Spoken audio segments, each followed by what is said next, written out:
नमस्कार मित्रांनो, आता आपण निघालेलो आहोत आग्र्यामधील ताजमहल पाहण्यासाठी। जगातील 7 आश्चर्यांमध्ये याचा समावेश असणारा हा ताजमहल भारताच्या सौंदर्यामध्ये सुद्धा एक मोठ्या प्रमाणात भर घालतो।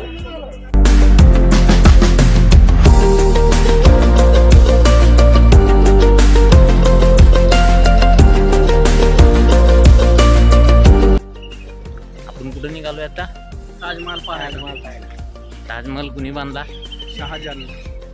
कुणाच्या स्मरणार्थ बांधला तो? ममताजच्या स्मरणार्थ बांधला।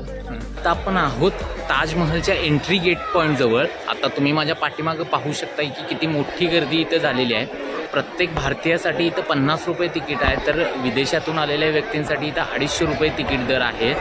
तर आत्ता सकाळचे वाजलेले आहेत 8 आणि साधारण आता इथलं तापमान आहे ते 40 ते 42 डिग्री तापमान आहे। इथं खूपच उष्ण तापमान सध्या नोंदवलं गेलेलं आहे।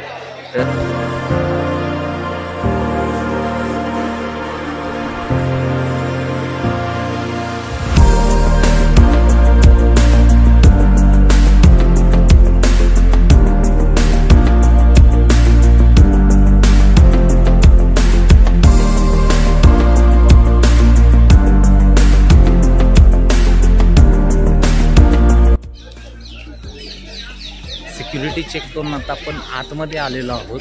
ट्रायपॉइड, ब्लूटूथ किंवा बाकीच्या इतर इलेक्ट्रॉनिक गोष्टी आपण आत घेऊन येऊ शकत नाही। तसेच पाण्याची बॉटल, टोपी, गॉगल ह्या गोष्टी इथं चालतात। बॅग किंवा हे सर्व आपल्याला तिथं जे लॉकर आहे त्या लॉकरमध्ये ठेवावं लागतं। आतमध्ये येण्यासाठी आपल्याला 50 रुपये तिकीट आहे।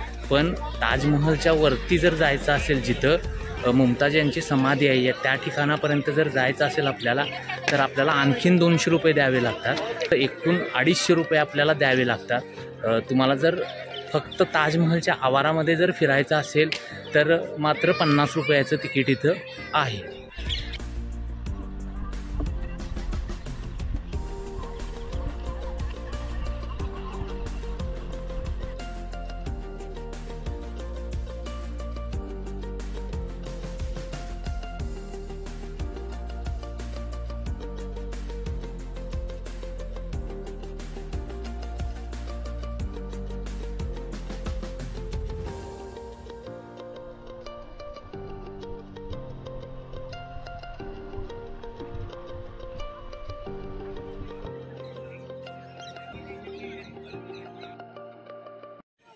आत्ता आपण उभं आहोत बरोबर ताजमहलाच्या खूपच जवळ। तुम्ही माझ्या पाठीमागे पाहू शकता की ताजमहलाची भव्य प्रतिकृती आपल्याला दिसते। तर तुम्ही आता माझ्या बरोबर पाठीमागे पाहू शकताय की आपण आता जिथून चालत आतमध्ये आलो, तर समोरचा जो पोर्शन दिसतो यामध्ये मोठमोठाले कारंजे लावलेले आहेत, थोड्याफार प्रमाणात झाडं लावलेली आहेत आणि पूर्ण या भागामध्ये फिरण्यासाठी आपल्याला तिकीट आहे ते साधारण 50 रुपये। आणि जर आपल्याला ताजमहलच्या पूर्णपणे आतमध्ये मुमताजच्या कबरीपर्यंत जर जायचं असेल तर त्यासाठी आपल्याला एक्स्ट्रा 200 रुपयाचं तिकीट काढावं लागतं। चला तर पाहूया वरती आपल्याला काय काय पाहायला मिळतं ते।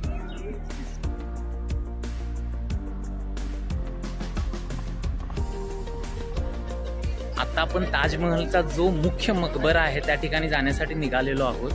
पण आतमध्ये येताना आपल्याला इथं बुटावरती सुद्धा एक त्यांनी कॅप दिलेली आहे, जेणेकरून आपल्या बुटाची धूळ सुद्धा आतमध्ये जाऊ नये।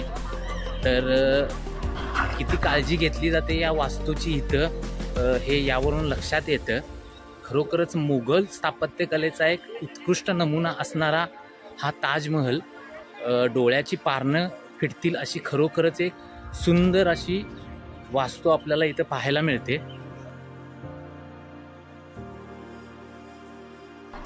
आणि आता आपण जे 200 रुपयाचं तिकीट काढलं होतं तिथून आता आपण आत निघालेलो आहोत।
आत्ता आपण आहोत ताजमहलाच्या दुसऱ्या बाजूला. तुम्ही माझ्या पाठीमागं पाहू शकता की यमुना नदीचं मोठं पात्र आपल्याला दिसतं आणि याच यमुना नदीच्या काठावरती हा ताजमहल वसलेला आहे.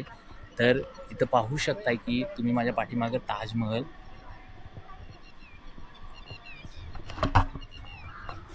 तसेच ताजमहल हा चारी बाजूने आपल्याला सारखाच दिसतो.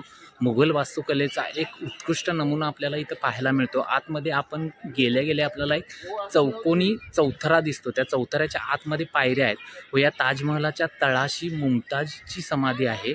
तसेच त्याच चौथऱ्यापासून आतमध्ये गेल्यानंतर आपल्याला मुमताज व शहाजहान या दोन कबरी बघायला मिळतात. पण त्या कबरींच्या त्या प्रतिकृती आहेत. खऱ्या कबरी ह्या ताजमहलाच्या तळघरामध्ये आहेत आणि तिथं कुणालाही जाण्याची परवानगी नाही आहे किंवा तिथं आजपर्यंत कुणीही गेलेलं नाही आहे. त्या बंदिस्त स्वरूपातील दोन्ही कबरी आहेत.